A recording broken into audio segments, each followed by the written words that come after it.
가족 파티에서 아들이 춤을 추다가 아내에게 키스를 시도하자 아내는 몸을 떼며 말했다. 당신에게 키스하느니 차라리 걔한테 키스하는 게 낫겠어요. 모두가 웃음을 터뜨렸다. 그러자 그녀는 당신은 내 기준에조차 미치지 못해요. 내게서 떨어져요. 라고 덧붙였고 웃음소리는 더욱 커졌다. 아들은 온몸이 경직되더니 발작을 일으키기 시작했다. 그때 손자 김지우가 갑자기 입을 열었고 거실은 순식간에 침묵에 잠겼다. 저는 주방 구석에 서서 작은 칼을 손에 쥐고 과일 접시에 담긴 오렌지 조각들을 조심스럽게 정리하며 최대한 예쁘게 보이도록 노력했습니다. 오늘은 며느리 이서연의 생일이었고 온 가족이 준비로 분주했습니다. 아들 김민주는 이마에 땀을 흘리며 정원 아치 위에 마지막 LED 조명줄을 달기 위해 애쓰고 있었습니다. 민주는 이 파티를 혼자 계획했습니다. 그는 시내에서 가장 유명한 제과점에 3단 케이크를 주문했고 라이브 밴드까지 고용했습니다. 테이블 위에는 민준이 매년 결혼기념일마다 아내에게 선물하던 비싼 꽃인 짙은 붉은색의 수입 장미다발이 가지런히 놓여 있었습니다. 손님들이 도착하기 시작했습니다. 대부분 서연의 친구들이었고 그들은 반짝이는 스팽글 드레스와 도자기 바닥에 올리는 하이힐 차림으로 우아하게 등장했습니다.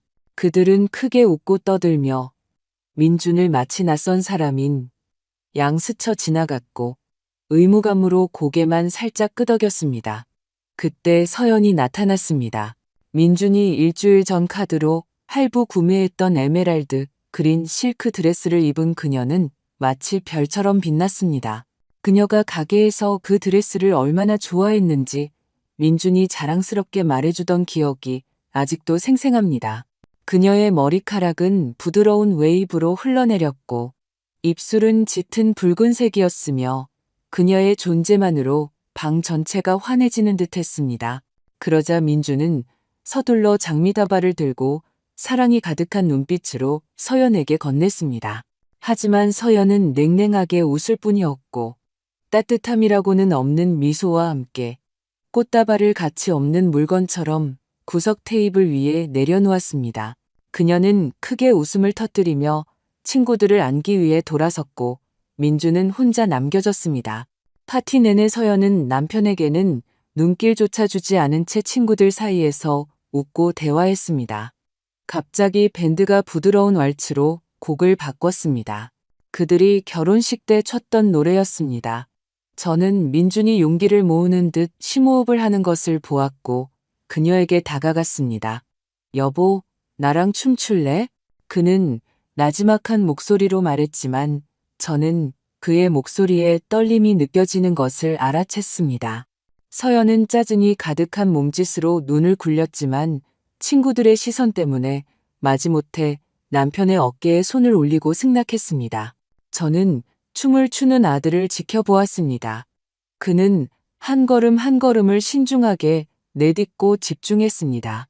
민주는 서연의 귀에 몸을 기울여 무언가를 속삭였습니다. 어쩌면 사랑의 말, 사과, 아니면 약속이었을 것입니다.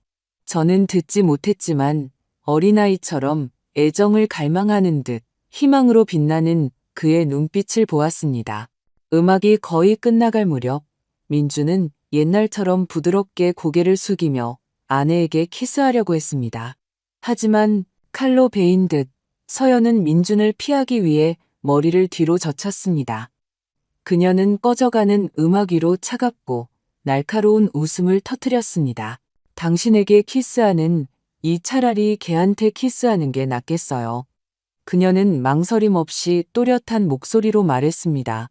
당신은 내 기준에조차 미치지 못해요. 내게서 떨어져요. 그 말들은 심장에 비수처럼 꽂혔고 저는 그것이 민준에게는 1000배 더 고통스러울 것임을 알았습니다.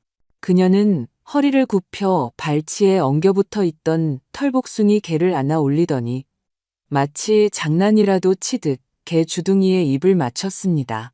몇몇 친구들은 웃음을 터뜨렸고 심지어 몇몇은 재미있는 구경거리라도 본 듯 휴대폰을 꺼내들었습니다. 민주는 밀랍처럼 창백한 얼굴로 얼어붙었습니다.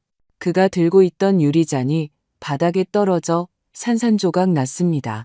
갑작스러운 침묵을 깨고 유리 깨지는 소리가 울려 퍼졌습니다.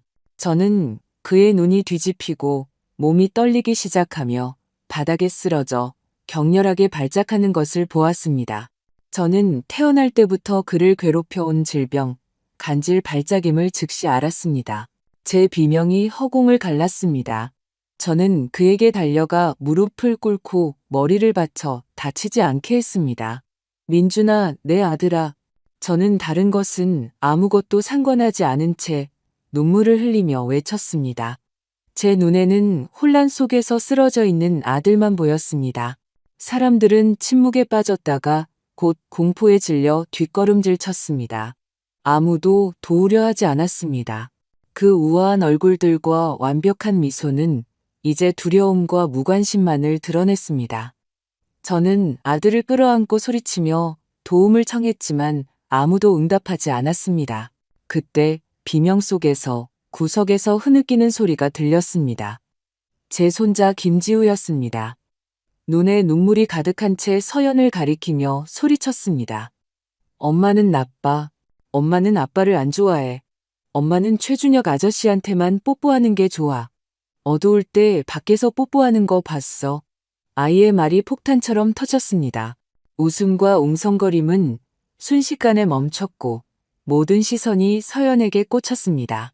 저는 그녀에게로 몸을 돌렸고 그녀의 얼굴은 창백했고 입술은 굳게 다물려 있었지만 눈에는 여전히 후회라고는 찾아볼 수 없는 차가움만이 남아 있었습니다.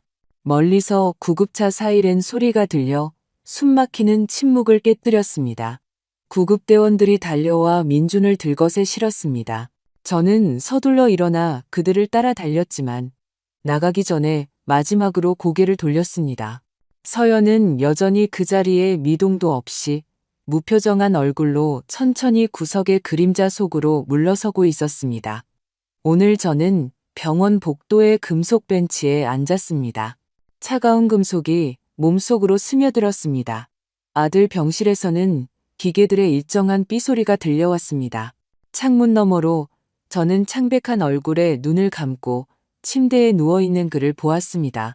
병원 안에 숨막히는 침묵 속에 앉아있자 지난날의 기억들이 갑자기 되감기는 오래된 영화처럼 밀려왔습니다. 박미경 65세. 이제 흰머리에 수년간의 노동과 노력으로 등이 굽었지만 저를 이곳까지 이끈 이 이야기는 제가 겨우 25세였을 때 제 삶의 모든 것이 아직 에너지와 희망으로 가득 차 있던 그때 시작되었습니다. 저는 벽이 하얗게 벗겨진 작고 숨막힐 듯한 진료실이 아직도 선명하게 기억납니다. 두꺼운 안경을 쓴 연로한 의사는 연민 가득한 눈빛으로 저와 당시 제 남편이었던 박대호 씨 앞에 앉았습니다. 그 남자는 헛기침을 하더니 더 이상의 고통을 주지 않으려는 듯 무거운 목소리로 말했습니다. 민준이는 선천성 간질을 앓고 있습니다. 면밀히 관찰해야 하며 평생 약물 치료가 필요할 것입니다. 저는 세상이 무너지는 것 같았습니다. 겨우 한 달 된 너무나 연약하고 작은 제 아들이 제가 거의 이해하지 못하는 질병을 짊어지고 있었습니다. 대호 씨는 제 옆에서 침묵했고 얼굴에는 그림자가 드리워 있었습니다. 집으로 돌아오는 길에 대호 씨는 한마디도 하지 않았습니다. 집에 도착했을 때 그의 손은 운전대를 세게 움켜쥐고 있었고 입술은 폭풍을 억누르는 듯 긴장되어 있었습니다. 도착하자마자 그는 서류 가방을 테이블 위에 던졌고 그 충격에 저는 깜짝 놀랐습니다. 너는 아들 하나 제대로 낳을 줄도 모르는 무능한 여자야. 그는 경멸하며 포효했습니다. 내 집안에 미친 사람이 있는 거야. 뭐야? 저 애는 내 수치가 될 거야.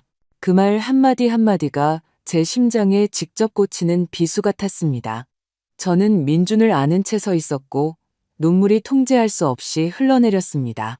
그날부터 대호 씨는 변했습니다.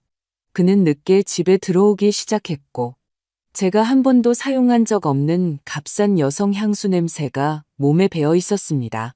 저는 그가 어디에서 위안을 찾고 있는지 잘 알았지만 그와 맞설 힘이 없었습니다. 한 달 후 그는 짐을 쌌고 구겨진 지폐 다발을 제게 던지며 말했습니다.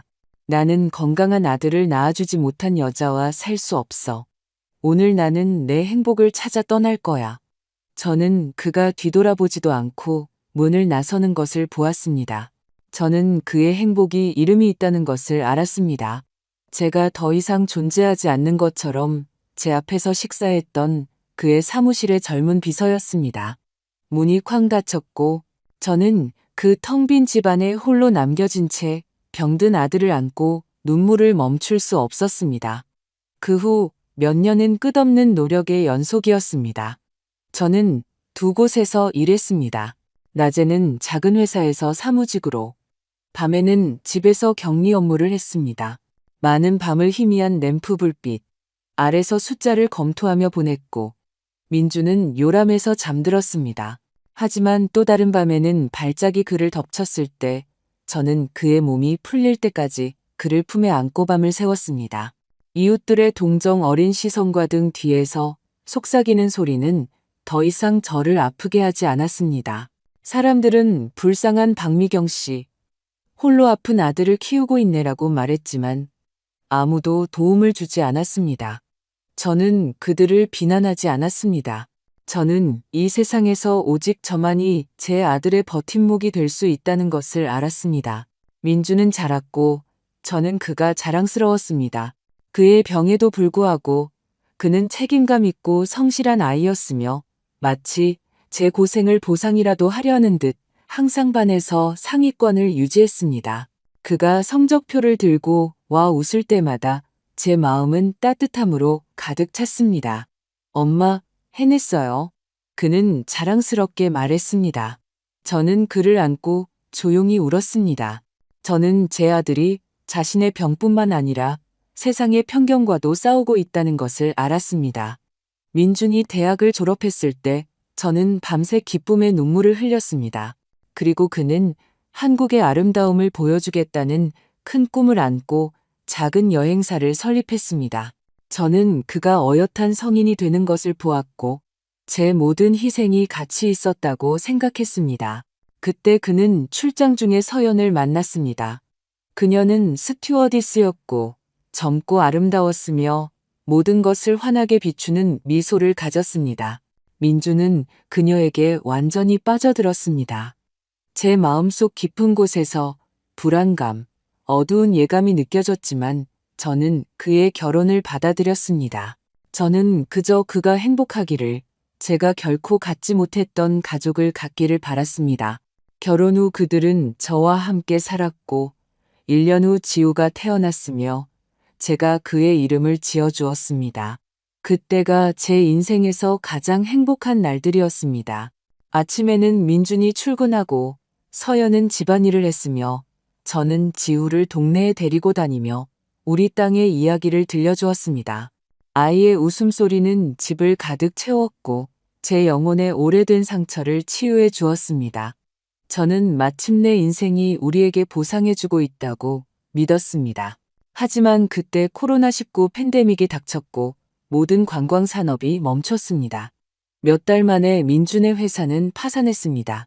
부채의 무게가 그의 어깨를 짓눌렀고 저는 서연의 미소가 사라지고 돈, 비싼 가방, 더 이상 갈 수 없는 여행에 대한 한숨, 불만, 한탄으로 대체되는 것을 보았습니다. 딸아, 주변을 봐. 이 부부는 여전히 잘 살고 있는데 나는 이 집에 갇혀 있어. 어느 날 밤 저녁 식사 시간에 그녀가 소리쳤고 민주는 조용히 고개를 숙였습니다. 하지만 제 아들은 포기하지 않았습니다. 그는 그 작은 방을 자신의 사무실로 만들었고 새벽부터 밤늦게까지 컴퓨터 앞에 앉아 돈을 벌기 위해 가능한 모든 일을 했습니다. 빵집의 페이스북 페이지 관리부터 가구점 광고 전단지 디자인, 온라인 상점 제품 설명 작성까지 그는 모든 것을 했습니다.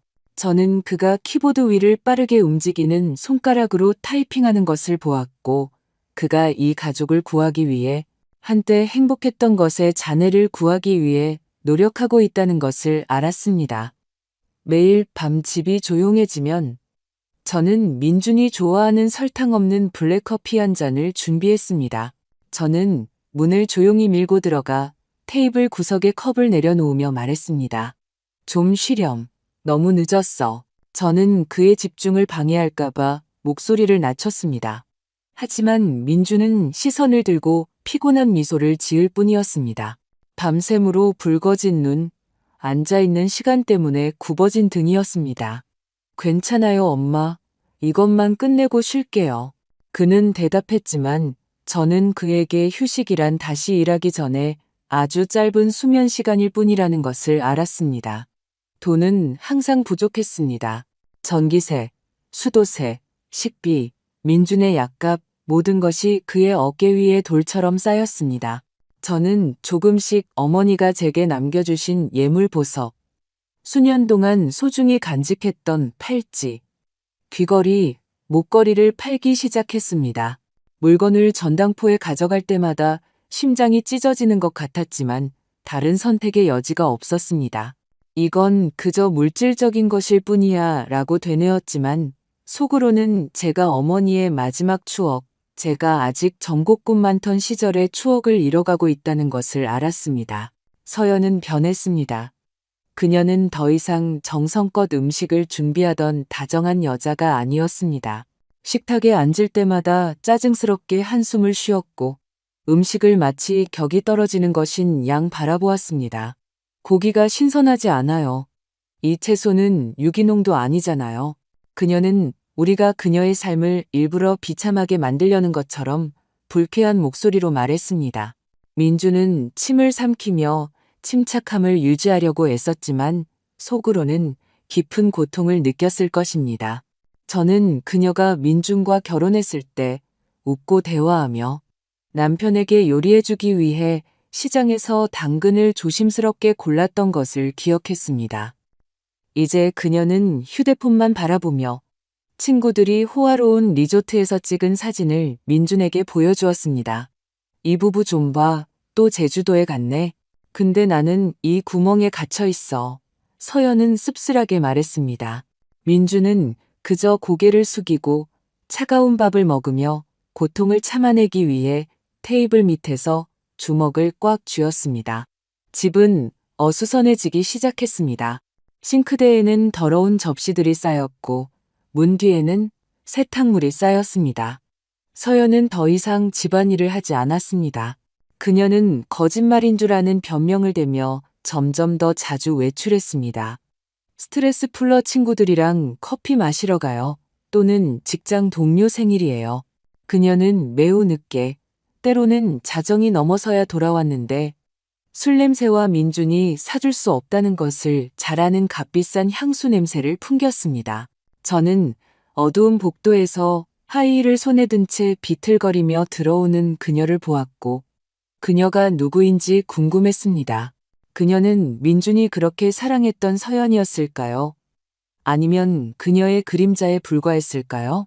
어느 비 오는 오후 하늘은 모든 것을 집어삼키려는 듯 짙은 회색으로 변했습니다. 거의 7시였는데 지우가 오지 않았습니다. 그날은 서연이 지우를 학교에서 데려와야 하는 순서였습니다. 저는 계속해서 전화했지만 그녀는 받지 않았습니다. 그러자 불안감이 저를 덮쳤습니다. 저는 낡은 우비를 챙겨 빗속으로 달려나갔습니다. 도착했을 때 저는 경비실 지붕 아래에서 배낭을 껴안고 웅크리고 있는 지후의 작은 실루엣을 보았습니다. 그는 두려움으로 눈이 붉어져 있었습니다.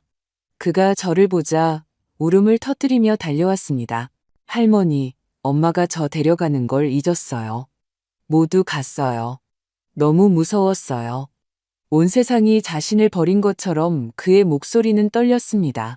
저는 눈물이 제 얼굴에 빗물과 섞이는 가운데 그를 세게 끌어안았습니다. 선생님이 안쓰러운 표정으로 다가왔습니다. 서연 씨에게 여러 번 전화했는데 받지 않네요.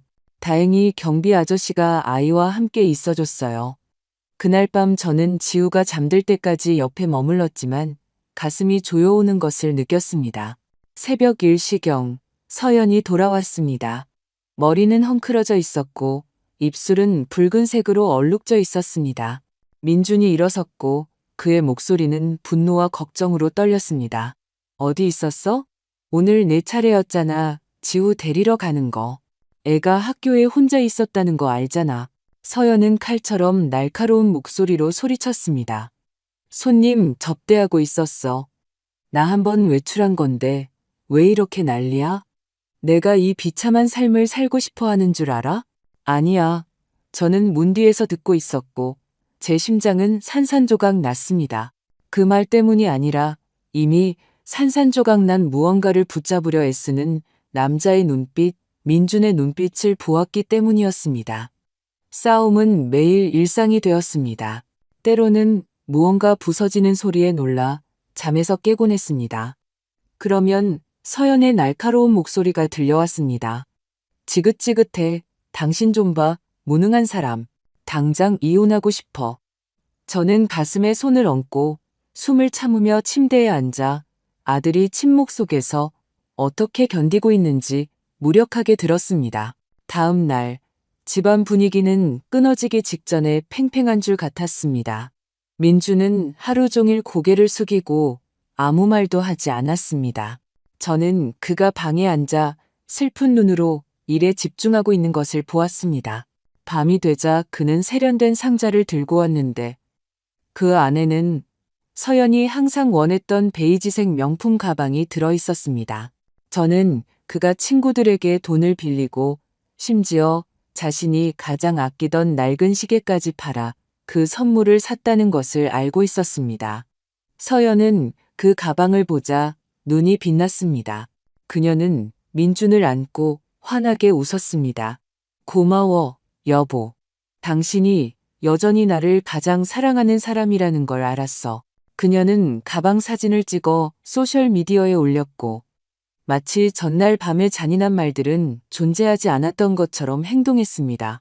하지만 저는 거실 구석에서 차가운 심장으로 지켜보았습니다.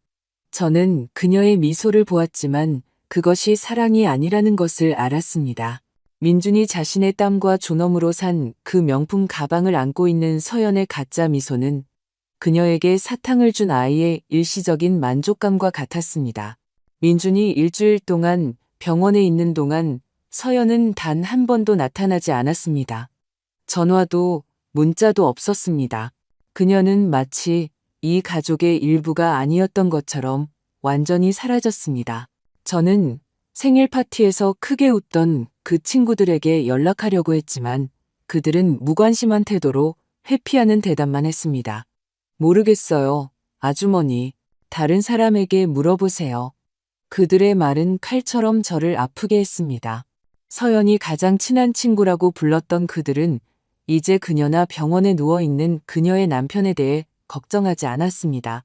저는 그녀가 어디에서 무엇을 하고 있을지 궁금했습니다. 남편은 방금 죽음의 문턱을 넘었고 우리의 세계는 매일 무너지고 있는데 말입니다. 매일 저는 병원과 집 사이를 오가며 민준을 돌보고 지우를 챙겼습니다. 매일 밤 크고 순진한 눈을 가진 이 작은 아이는 저에게 물었습니다. 할머니, 엄마는 어디 있어요? 언제 돌아와요? 저는 목이 메는 목소리로 그에게 거짓말을 할 수밖에 없었습니다. 내 엄마는 출장 갔어. 며칠 후에 돌아올 거야. 하지만 제가 그를 볼 때마다 저는 그가 제가 숨기려 하는 진실을 느끼는 것처럼 침묵하는 두려움을 그의 눈빛에서 보았습니다. 저는 그를 꼭 안아주고 재워주기 위해 노래를 불렀지만 제 안에서는 슬픔과 분노가 커져갔습니다.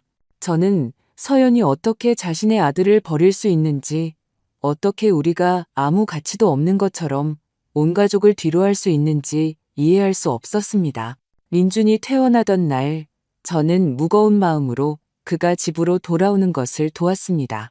그는 창백하고 말랐으며 여전히 약했고 며칠 동안 침대에 누워 있어서 눈은 움푹 패여 있었습니다.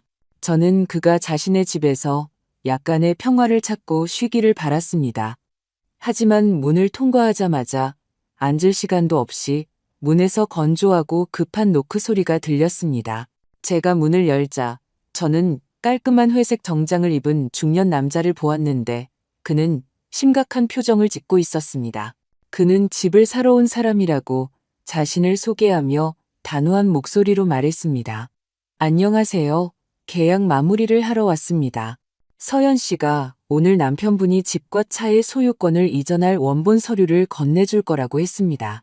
저는 뺨을 맞은 것처럼 움직일 수 없었습니다. 제 뒤에서 민주는 문틀에 기대어 떨리는 목소리로 말했습니다. 무슨 말씀이세요?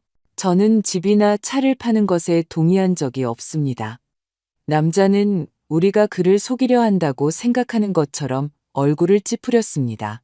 그는 서류 가방을 열고 매매 계약서와 위임장을 우리 앞에 놓았습니다. 여기 서명 있지 않습니까? 안 보이십니까? 아내가 아프셔서 글씨가 잘 안 보인다고 했습니다. 민주는 서류를 집었고 그의 손은 떨렸습니다.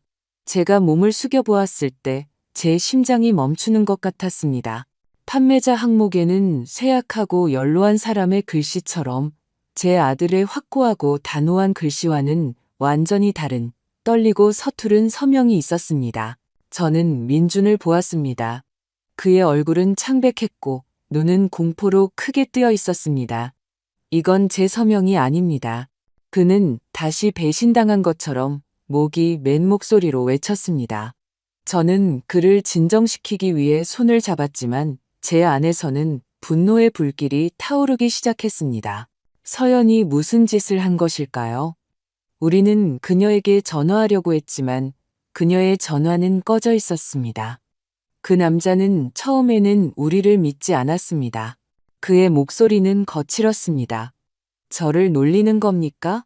저는 이미 계약금을 지불했고 계약서에 서명했습니다.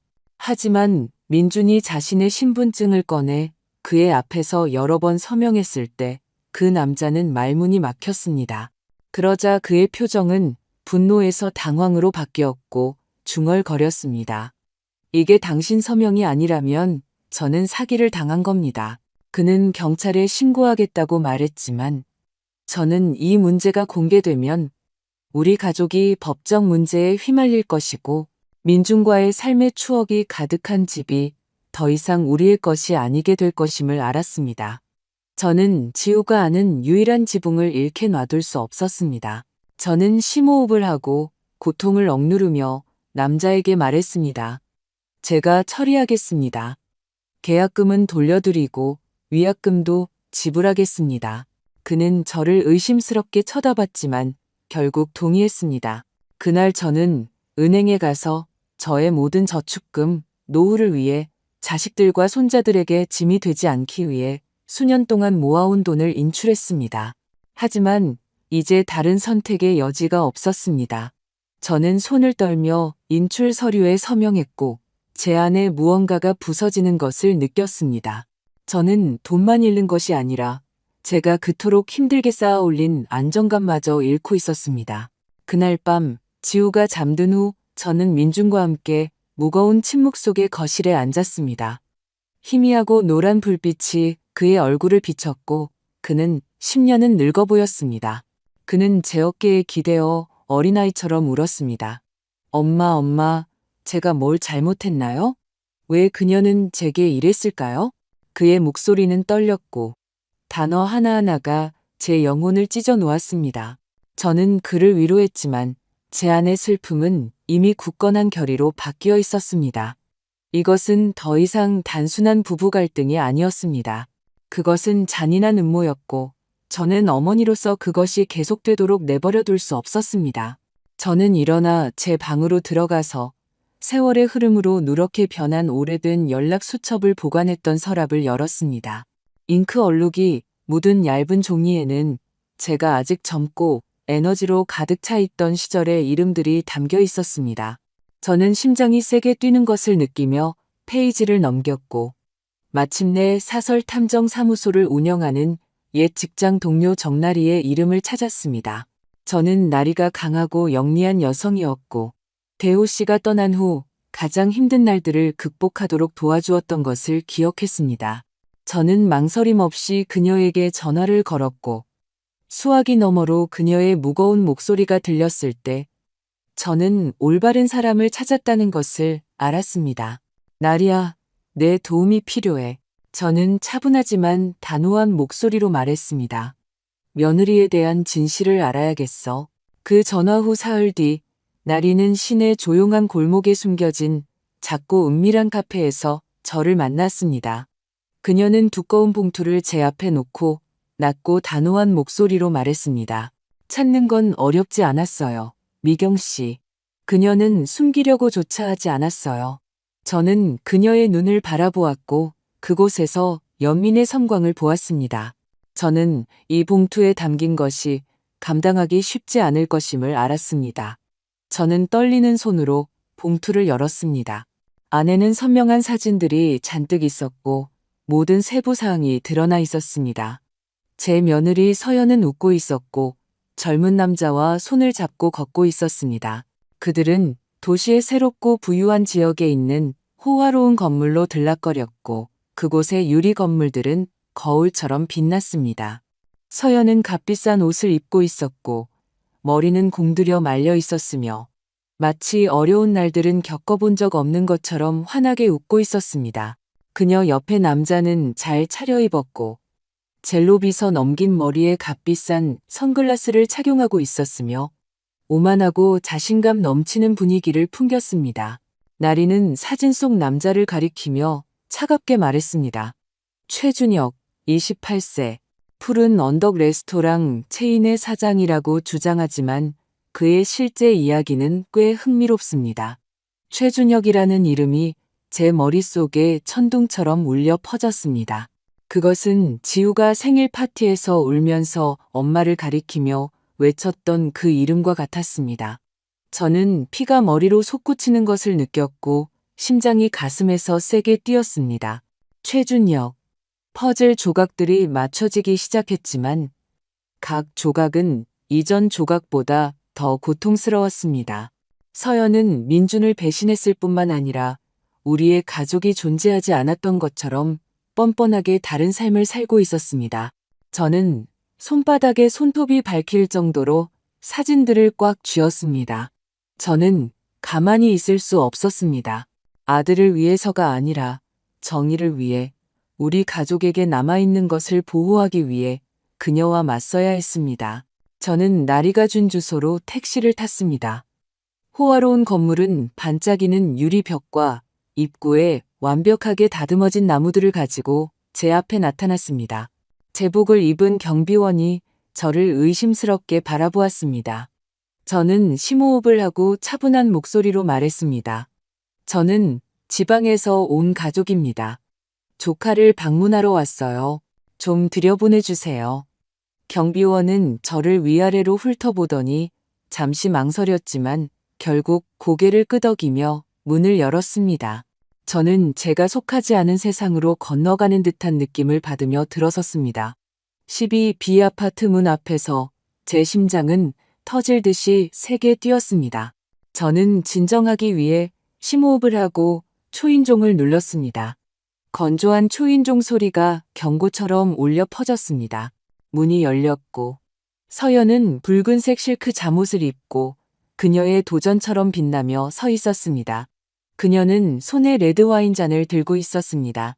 그녀의 눈은 놀라움과 태평함이 뒤섞인 채 저를 훑어보았습니다. 그녀는 문틀에 기대어 비웃듯이 웃었습니다. 어머, 시어머니께서 무슨 바람이 불어 여기까지 오셨대요? 그녀의 목소리는 달콤했지만 비단으로 덮인 칼날처럼 날카로웠습니다. 저는 바로 본론으로 들어갔습니다. 저는 그녀의 눈을 똑바로 바라보았고 목소리는 분노로 떨렸지만 침착함을 유지했습니다. 서연, 왜 민준에게 그랬니? 왜 서명을 위조해서 집을 팔려고 했어? 서연은 제 질문이 터무니없다는 듯 경멸이 가득한 웃음을 터뜨렸습니다. 그녀는 와인을 한 모금 마시더니 도발적인 침착함으로 대답했습니다. 네, 제가 그랬어요. 그래서요? 그러고 나서 그녀는 뻔뻔한 미소를 지으며 덧붙였습니다. 저는 당신 아들의 무능함 속에서 비참하게 사는 것에 지쳤어요. 저는 더 나은 대접을 받을 자격이 있어요. 이해하세요? 그 삶, 그 낡은 집은 제가 원하는 게 아니에요. 그녀의 말은 제 심장에 밝힌 칼 같았습니다. 서연은 몸을 돌려 집 안으로 들어가더니 서류철을 꺼내 제게 던졌습니다. 서류들은 마치 우리 가족의 깨진 조각들처럼 복도에 흩어졌습니다. 이건 이혼소송 서류예요. 당신 아들한테 서명하라고 하세요. 그녀는 차가운 목소리로 말했습니다. 저는 그 망가진 집에서 아무것도 원하지 않아요. 그냥 저를 내버려 두세요. 서연의 뻔뻔한 태도, 경멸적인 미소, 그리고 칼날처럼 날카로운 말들은 제 피를 끓게 만들었습니다. 저는 더 이상 참을 수 없었습니다. 저는 한 걸음 앞으로 나아가 그녀를 깨우치기 위해, 그녀가 우리 가족을 이렇게 짓밟을 수 없다는 것을 이해시키기 위해 뺨을 때리려고 손을 들었습니다. 하지만 서연이 더 빨랐습니다. 그녀는 비명을 지르며 집 안으로 뒷걸음질 쳤고 그녀의 날카로운 목소리가 호화로운 아파트에 울려 퍼졌습니다. 지금 뭐 하시는 거예요? 그녀는 겁에 질리면서도 도전적인 눈빛으로 소리쳤습니다. 소란의 한 남자가 침실에서 수건만 허리에 두른 채 달려나왔고 그의 가슴에는 날개를 펼친 독수리, 문신이 선명하게 드러나 있었습니다. 그 자신만큼이나 오만했습니다. 저는 그가 나리의 사진 속 남자, 최준혁임을 즉시 알아보았습니다. 그는 놀란 표정으로 저를 바라보더니 분노로 바뀌었습니다. 그는 제 팔을 잡고 저를 세게 밀쳤고 저는 거의 균형을 잃고 넘어질 뻔했습니다. 이 미친 할망구, 내 집에서 무슨 짓이야. 그는 제가 초대받지 않은 침입자라도 되는 것처럼 폭력적인 목소리로 소리쳤습니다. 제가 대답할 틈도 없이 소음 때문에 더 많은 사람들이 다른 방에서 나왔습니다. 잠이 덜 깬 듯 짜증스러운 표정의 중년 부부가 나타났습니다. 그 남자는 멈춰 서서 저를 바라보았고 시간이 멈춘 것 같았습니다. 머리는 이미 희끗희끗했지만 제가 절대 잊을 수 없는 그 차가운 눈빛. 그는 박대호, 제 전남편이었습니다. 40년도 더 전에 민중과 저를 버리고 떠난 남자.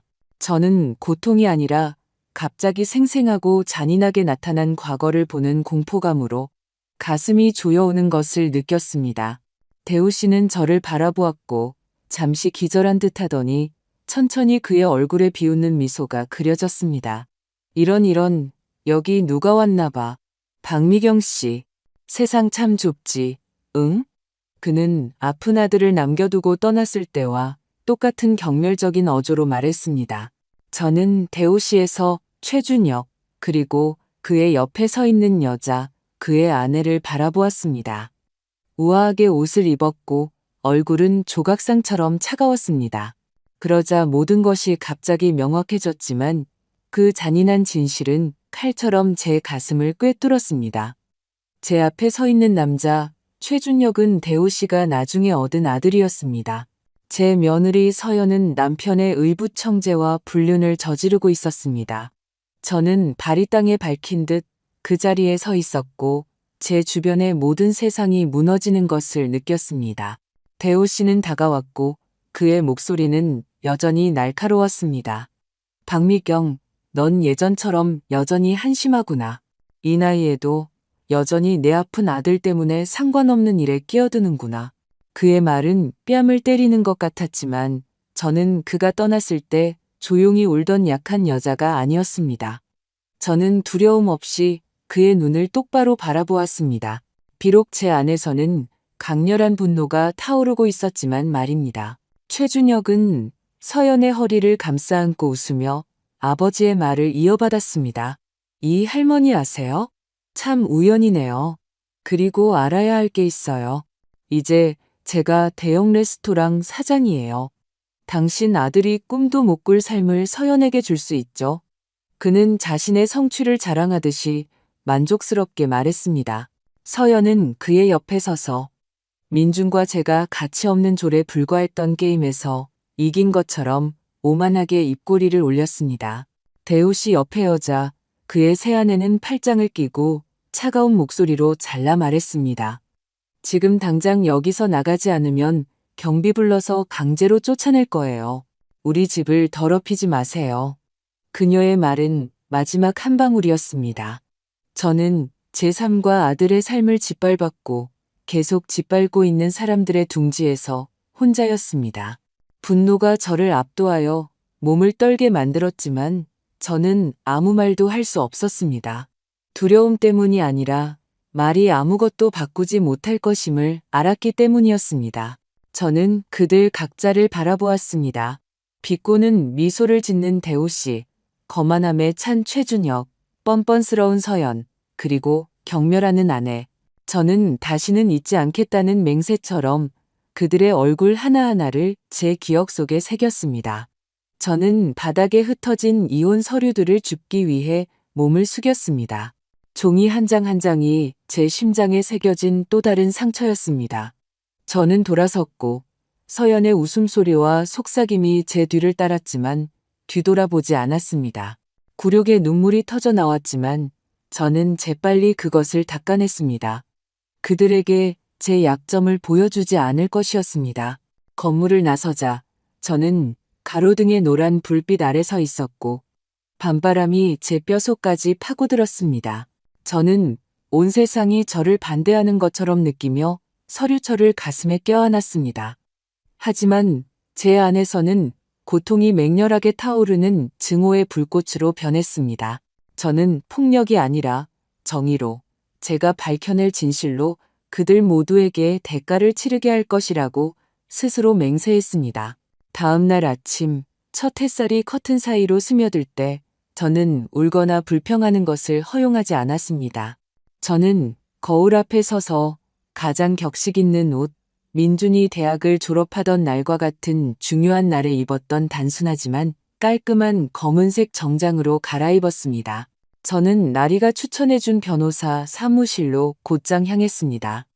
사무실은 양쪽에 그림자를 들이우는 나무들이 있는 조용한 거리에 있었습니다. 저는 문을 밀고 들어섰고 오래된 나무와 종이, 냄새가 마치 새로운 전쟁터로 들어서는 것처럼 느껴지게 했습니다. 나리가 소개해준 이 변호사 이소연 씨는 머리를 높이 묶고 예리하면서도 따뜻한 눈빛을 가진 중년 여성이었습니다. 저는 서류 뭉치를 테이블 위에 놓았습니다. 종이 한 장 한 장이 위조의 퍼즐 조각이었습니다. 서투른 서명이 있는 위조 계약서, 불법 거래에 대한 집 구매자의 진술, 제가 손해를 메우기 위해 모든 저축을 인출해야 했음을 증명하는 은행거래 내역서, 서연과 최준혁의 사진이 담긴 나리의 상세보고서, 그리고 그녀가 제 얼굴에 던졌던 이혼 소송 서류까지. 이소연 씨는 한 줄 한 줄 눈을 떼지 않고 조심스럽게 페이지를 넘기며 각 문서를 주의 깊게 검토했습니다. 마침내 그녀는 고개를 들어 저를 바라보았고 공감뿐만 아니라 단호함도 보였습니다. 박미경 씨, 사기와 문서 위조. 두 가지 혐의로 그녀를 고소할 충분한 증거가 있습니다. 이것은 형사 범죄입니다. 정의가 실현되도록 최선을 다하겠습니다. 이소연 씨의 말은 제 안의 안개를 뚫고 들어오는 한 줄기 빛과 같았습니다. 며칠 만에 처음으로 저는 약간의 희망을 느꼈습니다. 저는 목이 메는 목소리로 고개를 끄덕였습니다. 고맙습니다, 변호사님. 저는 제 아들과 손자를 보호하는 것 외에는 아무것도 바라지 않아요. 그녀는 제 손을 잡고 부드럽게 쥐어주었고 그것은 약속 같았습니다. 사무실을 나설 때 저는 어깨가 조금 가벼워진 것을 느꼈습니다. 비록 제 안에는 여전히 폭풍이 몰아치고 있었지만 말입니다. 그날 밤 저는 작은 거실에서 민준과 마주 앉아 이야기를 나눴습니다. 그는 창밖을 생각에 잠긴 듯 바라보고 있었고 거리의 불빛이 희미한 반사를 그리고 있었습니다.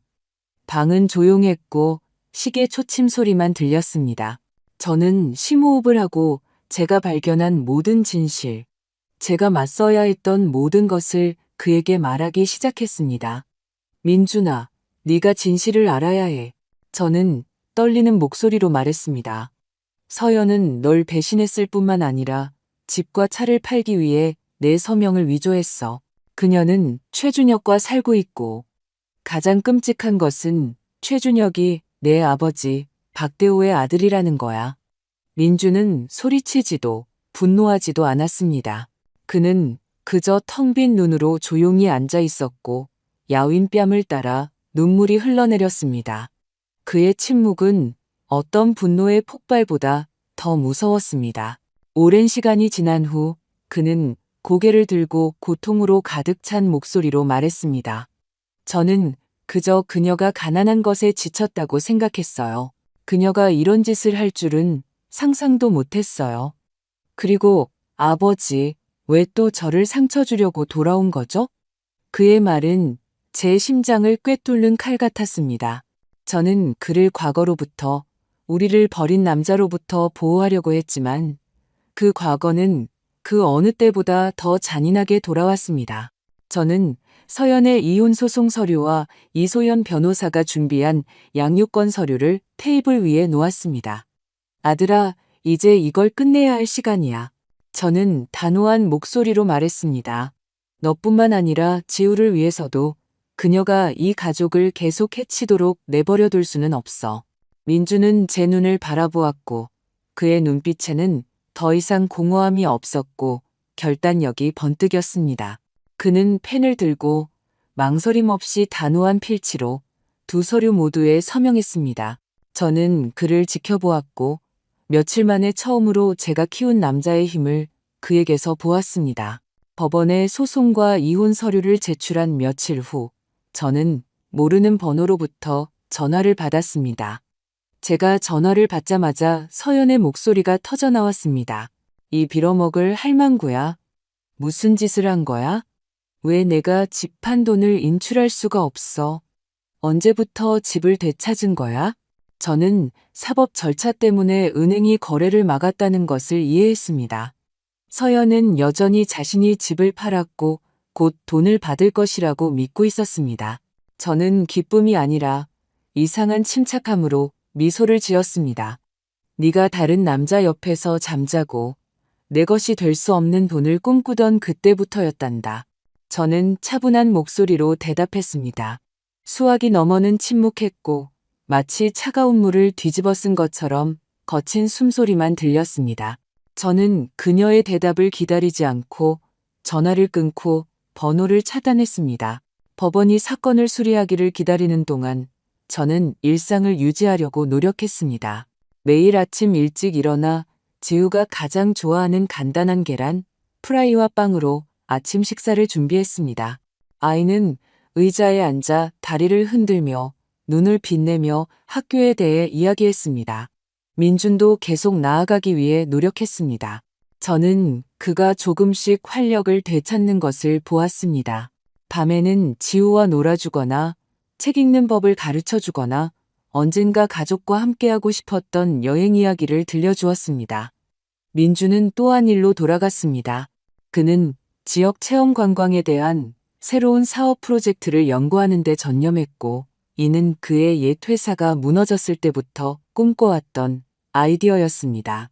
저는 그가 방에 앉아 컴퓨터 앞에서 눈을 빛내며 도표를 쓰고 그리는 것을 보았고 그가 작은 마을들, 다채로운 시장, 방문객들과 공유하고 싶었던 문화적 이야기에 대해 이야기할 때마다 활기를 띠었습니다. 엄마, 이 프로젝트가 성공할 수 있을 것 같아요. 어느 날 밤, 그는 열정적인 목소리로 말했습니다. 저뿐만 아니라 지우를 위해서도 다시 시작하고 싶어요. 저는 그의 어깨를 두드리며 자부심으로 가득 찬 심장을 느꼈습니다. 어느 주말 저녁, 해질녘 노을이 동네를 황금빛으로 물들일 때 초인종이 울렸습니다. 제가 문을 열자 민준이 매우 존경하던 오랜 친구이자 사업 파트너였던 윤석현 씨가 보였습니다. 그는 과일 바구니와 온화한 미소를 짓고 있었습니다. 내 식당이 어떻게 돌아가는지 확인하러 이 근처에 들렀다가 안부도 전할 겸 들렀네. 오랜만이야. 잘 지냈지? 그는 다정한 어조로 말했습니다. 저는 민준이 그가 근처에 산다고 말했던 것을 기억했습니다. 민준은 놀라움과 기쁨으로 얼굴이 환해져 달려 나왔습니다. 윤석현 삼촌. 이렇게 찾아와 주실 줄은 몰랐어요. 그는 그를 안으로 초대했고, 곧 두 사람은 일과 미래 계획에 대해 활발하게 대화했습니다. 저는 조용히 차를 준비하여 쟁반을 테이블 위에 놓았지만, 민준이 웃고 이야기하는 것을 보면서도 불안함을 떨칠 수 없었습니다. 저는 그에게서 한때 열정과 꿈으로 가득했던 남자의 일부를 알아보았습니다. 윤석현 씨는 자신의 레스토랑, 업계의 어려움에 대해 이야기했지만 그가 보존해온 전통 요리들을 언급할 때는 자부심을 느꼈습니다. 그가 떠나려고 할 때 그는 주머니에서 명함을 꺼내 민준에게 주었습니다. 여기 내 번호야. 그는 진심 어린 목소리로 말했습니다. 프로젝트가 준비되면 나한테 전화해. 내 레스토랑 푸른 언덕은 항상 좋은 투어와 협력할 준비가 되어 있어. 네가 뭔가 특별한 것을 이룰 수 있을 거라고 믿어. 푸른 언덕이라는 이름을 듣자 저는 마치 찬물을 뒤집어 쓴 것처럼 얼어붙었습니다. 제 손이 떨렸고 찻잔을 테이블 위에 떨어뜨렸습니다. 유리 깨지는 소리가 민준과 윤석현 씨를 깜짝 놀라게 했습니다. 죄송합니다, 윤 사장님. 저는 목소리가 약간 떨리는 채로 말했습니다. 그 레스토랑이 사장님 것이라고 하셨나요? 윤석현 씨는 약간 놀랐지만 여전히 자랑스럽게 고개를 끄덕였습니다. 맞습니다. 제 평생의 역작이죠. 무슨 일 있으신가요? 박미경 씨? 저는 심호흡을 하고 침착함을 유지하려고 노력하며 감히 물었습니다. 그럼 최준혁이라는 사람을 아십니까? 그가 자신이 그 레스토랑의 사장이라고 말했습니다. 윤석현 씨는 크게 웃음을 터뜨렸습니다. 편안하면서도 놀란 웃음이었습니다. 최준혁? 아, 야간 관리자 말인가요? 그 친구는 말이 많긴 하지만 그는 단순한 슈퍼바이저일 뿐이에요. 사장이라고 말할 권리는 전혀 없어요. 왜요? 왜 그가 사람들에게 그런 허세를 부리고 다니는 거죠? 그는 그토록 보잘것없는 직원에 대해 왜 우리가 이야기하는지 이해하려고 노력하며 저와 민준을 바라보았습니다. 그 순간 모든 조각이 마침내 완성된 퍼즐처럼 제 머릿속에서 맞춰졌습니다. 서연을 속이기 위해 레스토랑 사장 행세를 했던 최준혁은 단지 푸른 언덕의 명성을 이용하여 자신의 평범함을 숨긴 사기꾼, 단순한 매니저에 불과했습니다. 저는 분노와 안도감이 뒤섞인 것을 느꼈습니다. 최준혁의 거짓말이 우리 가족을 파괴했다는 분노와 마침내 진실이 밝혀졌다는 안도감이었습니다. 저는 더 이상 침묵할 수 없었습니다. 저는 윤석현 씨를 바라보았고 목소리는 떨렸지만 단호했습니다. 윤 사장님, 제가 드릴 말씀이 있습니다. 최준혁에 대해서, 서연에 대해서, 그리고 그의 아버지에 대해서도요. 저는 서연이 어떻게 민준을 배신했는지, 집을 팔기 위해 그의 서명을 위조했는지, 그리고 제가 어떻게 그 호화로운 아파트에서 최준혁과 그녀에게 맞섰는지 모든 이야기를 들려주었습니다. 저는 우리 가족을 버린 전남편 대호 씨와 최준혁이 그의 아들이라는 끔찍한 발견에 대해서도 말했습니다. 민주는 제 옆에서 고개를 숙이고 손을 꽉 쥔 채 감정을 억누르려고 노력했습니다. 윤석현 씨는 주의 깊게 들었고 그의 표정은 점점 더 심각해졌습니다. 제가 말을 마치자 그는 화가 나서 테이블을 세게 쳤습니다. 믿을 수가 없군요. 저는 그렇게 썩은 도덕성을 가진 사람이 저와 계속 일하고 제 이름을 자신의 악행에 사용하도록 내버려 둘 수 없습니다. 그는 결연한 눈빛으로 민준에게 몸을 돌렸습니다. 걱정하지 마세요. 제가 처리하겠습니다. 정의가 실현되어야 합니다. 재판 당일 아침은 제 기분처럼 흐릿했습니다. 거리에 여전히 안개가 깔려 있고 추위가 코트 속으로 스며들 때 민준, 이소연 변호사, 그리고 저는 일찍 법원에 도착했습니다. 민준은 흠잡을 데 없는 검은색 정장을 입고 있었고 머리는 단정하게 빗겨 있었으며 그 어느 때보다 차분하고 강해 보였습니다. 우리는 높은 창문으로 들어오는 빛이 공중에 떠 있는 먼지를 반짝이게 하는 법정의 첫 번째 줄에 앉았습니다. 잠시 후 서연이 들어왔습니다. 저는 그녀를 보고 얼어붙었습니다. 그녀는 더 이상 호화로운 실크 드레스나 값비싼 보석을 착용하지 않았고 그 오만한 미소도 없었습니다. 그녀는 낡고 구겨진 블라우스와 빛바랜 회색 치마를 입고 있었습니다. 그녀의 머리는 헝클어져 있었고 마치 여러 날 밤을 잠 못 이룬 것처럼 눈 밑에 깊은 다크서클이 있었습니다. 그녀는 수세에 몰린 동물처럼 야위고 겁에 질려 보였습니다. 저는 주변을 둘러보았지만 최준혁이나 대호 씨 또는 그의 우아한 아내는 보이지 않았습니다. 서연은 완전히 혼자, 아무도 그녀 옆에 없었습니다. 이소연 변호사는 일어나 명확하고 논리적인 논리로 사건을 제시했습니다. 증거들은 하나하나 진실을 향한 화살처럼 제시되었습니다. 서명 감정이 포함된 위조 계약서, 불법 거래에 대한 집 구매자의 진술, 제가 손해를 메우기 위해 모든 저축을 인출해야 했음을 입증하는 은행 거래 내역서. 이 변호사가 판사 테이블 위에 놓은 각 문서는 제 심장에 망치질을 하는 것 같았고 우리가 견뎌야 했던 모든 것을 상기시켰습니다.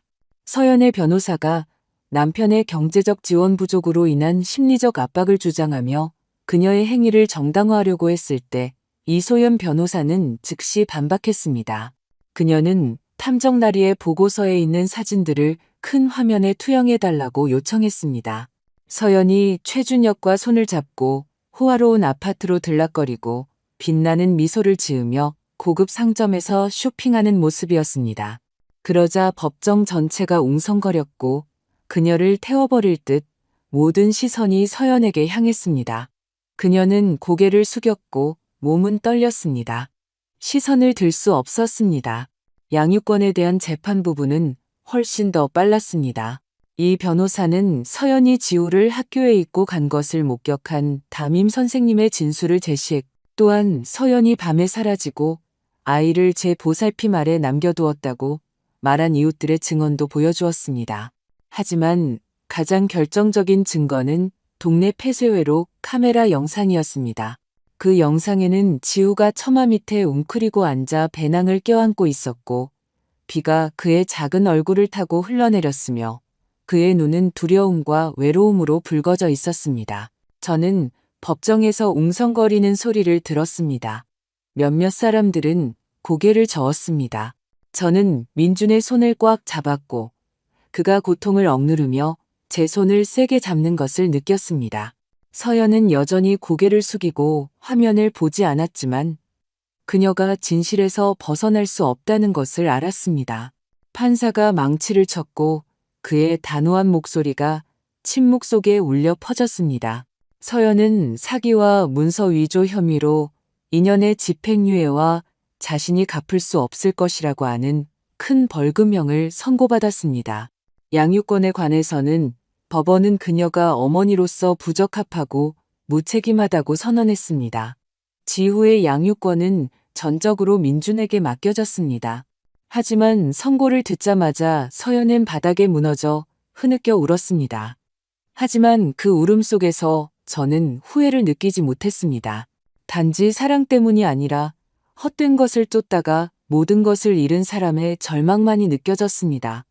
민준과 저는 뒤돌아보지 않고 조용히 법원을 나섰습니다. 밖에는 가벼운 비가 내리고 있었지만 저는 가슴에서 무거운 짐을 덜어낸 것처럼 영혼이 가벼워지는 것을 느꼈습니다. 민준이 제 손을 잡고 나지막이 말했습니다. 엄마, 고맙습니다. 엄마가 아니었다면 제가 이걸 어떻게 견뎠을지 모르겠어요. 저는 미소를 지으며 그의 손을 꽉 잡았습니다. 넌 내 아들이야. 너와 지우를 위해서라면 무엇이든 할 거야. 우리는 더 이상 말없이 빗속을 걸었지만 우리 둘 다 앞을 내다보고 있다는 것을 알았습니다. 서연의 그림자가 없는 미래를 향해서 말입니다. 몇 주 후 제가 시장에서 장을 보고 있을 때 우리 가족을 해쳤던 사람들의 운명에 대해 수다 떠는 이웃들의 이야기를 들었습니다. 그들은 윤석현 씨가 최준혁에 대한 진실을 발견하고 즉시 그를 해고했다고 말했습니다. 그뿐만 아니라 그는 서비스 업계 내에서 그의 비윤리적인 행동을 공개하여 사기꾼으로서의 그의 이미지를 폭로했습니다. 평판도 일자리도 없이 최준혁은 더 이상 도시에서 숨을 곳이 없었습니다. 대호 씨의 가족 역시 그 여파를 겪었습니다. 아들의 추문으로 인해 그의 사업은 흔들렸고 그들은 호화로운 아파트를 팔고 스캔들을 피해 조용히 이사했다는 것을 알았습니다. 서연에 대해서는 모든 것을 잃은 후 외곽의 작은 호텔에서 웨이트리스로 일자리를 찾아야 했고 이는 그녀가 이전에 경멸했을 삶을 살고 있다는 것이었습니다. 저는 이 모든 것을 들었지만 제 안에는 오직 평온함만이 있었습니다. 원한도 연민도 없었습니다. 재판 후 한 달 토요일 오후 제가 현관의 화분을 다듬고 있을 때 초인종이 울렸습니다. 제가 문을 열자 지난번과 똑같이 온화한 미소를 짓는 윤석현 씨가 보였습니다. 이번에는 그 혼자가 아니라 서류철을 들고 있는 젊은 조수와 함께였습니다. 박미경 씨, 가족들도 만나 뵐 겸 민준 씨와 이야기하고 싶은 일이 있어서 왔습니다. 그는 따뜻하지만 진지한 목소리로 말했습니다. 삼촌, 민준은 그를 보자 얼굴이 환해져 달려 나왔습니다. 윤 사장님, 이렇게 빨리 다시 뵙게 될 줄은 몰랐어요. 그는 존경하는 사람을 다시 만난 아이처럼 열정적으로 말했습니다. 우리는 거실에 앉았고 오후의 빛이 창문으로 스며들어 나무바닥에 황금빛 반짝임을 비췄습니다. 윤석현 씨는 단도직입적으로 말했습니다. 최준혁을 해고한 후 레스토랑의 전체 운영을 검토했습니다. 그는 민준을 똑바로 바라보며 말했습니다.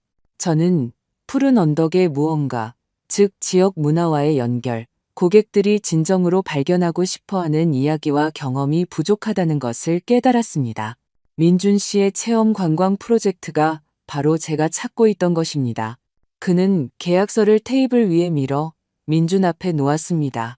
저는 민준 씨의 프로젝트에 투자하고 싶습니다. 우리는 함께 일할 것이며 민준 씨의 회사는 제 레스토랑 체인에 문화 투어를 제공하는 독점 파트너가 될 것입니다. 어떻게 생각하십니까? 민준은 자신이 듣고 있는 것을 믿을 수 없는 것처럼 얼어붙었습니다. 그는 손이 약간 떨리는 채로 계약서를 집어들고 모든 것이 꿈이 아닐까 두려워 각 조항을 몇 번이고 읽었습니다. 그의 옆에 앉아있던 저는 그의 눈이 젖어드는 것을 보았습니다. 슬픔 때문이 아니라 그가 오랫동안 갈망했던 기쁨과 인정 때문이었습니다. 이 프로젝트, 지역 문화를 발견하는 여행 아이디어는 세상이 그에게 등을 돌렸던 가장 어두운 날들에 그가 노력하여 구축한 것이었습니다. 윤석현 삼촌, 민주는 목이 맨 목소리로 고개를 들었습니다. 고맙습니다, 삼촌. 실망시키지 않겠습니다. 그는 자리에서 일어나 존경과 감사가 가득한 몸짓으로 윤석현 씨에게 깊이 고개를 숙였습니다.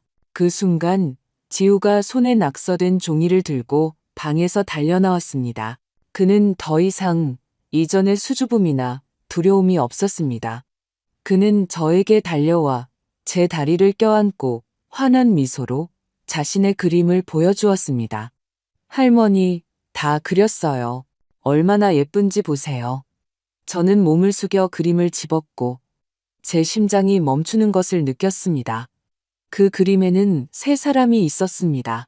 흰 머리의 여자, 키 큰 남자, 그리고 아이. 세 사람은 산과 푸른 들판으로 둘러싸인 밝은 태양 아래서 손을 잡고 있었습니다. 이게 할머니, 아빠, 그리고 나예요. 지우는 순진한 목소리로 말했습니다. 저는 눈물이 솟아오르는 것을 간신히 참으며 그의 머리를 쓰다듬었습니다. 하지만 저는 미소를 지었습니다. 아름답구나, 내 사랑. 저는 떨리는 목소리로 말했습니다. 그 그림은 단순했지만 제가 지키기 위해 싸웠던 전부였습니다. 윤석현 씨는 더 넓은 미소를 지으며 그 장면을 지켜보았습니다. 민준 씨, 정말 멋진 가족이 있군요. 그는 일어나 아들의 어깨를 두드리며 말했습니다. 이 프로젝트를 잘 해내세요. 저를 위해서뿐만 아니라 이 작은 아이와 박미경 씨를 위해서도요. 고맙습니다. 그는 테이블 위에 계약서와 우리 마음속에 타오르는 희망의 불꽃을 남기고 떠났습니다. 민주는 앉아서 지우를 안았고 저는 그의 눈빛에서 새로운 결단력을 보았습니다. 마치 그가 인생의 목적을 다시 찾은 것처럼 말입니다. 저는 현관으로 나가 창밖을 내다보았습니다. 첫 새벽빛이 창틀 사이로 스며들어 방을 황금빛으로 물들이고 있었습니다. 폭풍은 정말로 지나갔고 완벽하지는 않지만 약속으로 가득 찬 맑은 하늘을 남겼습니다. 저는 민준이 윤석현 씨의 조수와 열정으로 가득 찬 목소리로 여행, 마을, 그리고 자신이 들려주고 싶은 이야기에 대해 이야기하며 활발하게 대화하는 것을 보았습니다. 지우는 그 옆에서 행복하게 또 다른 그림에 색칠하며 동료를 흥얼거리고 있었습니다. 저는 그곳에 서서 제 작은 가족을 바라보았고 영원히 잃어버렸다고 생각했던 평화를 느꼈습니다. 우리는 한때 꿈꿨던 완벽한 가족은 아니었지만 함께 있었고 그 사랑은 과거의 어떤 상처보다 강했습니다. 제가 경험한 모든 것으로부터 저는 삶이 우리에게 많은 것을 빼앗아갈 수 있지만 어머니의 마음속에 있는 힘과 사랑은 아무도 빼앗을 수 없다는 것을 깨달았습니다. 낫지 않는 상처도 있지만 그것들이 우리를 더 강하고 현명하게 일어서도록 가르칩니다. 저는 한때 복수만이 정의를 되찾는 유일한 길이라고 생각했지만 결국 진정한 정의는 증오에서 나오는 것이 아니라 올바른 것에 대한 결단력과 믿음에서 나온다는 것을 이해했습니다.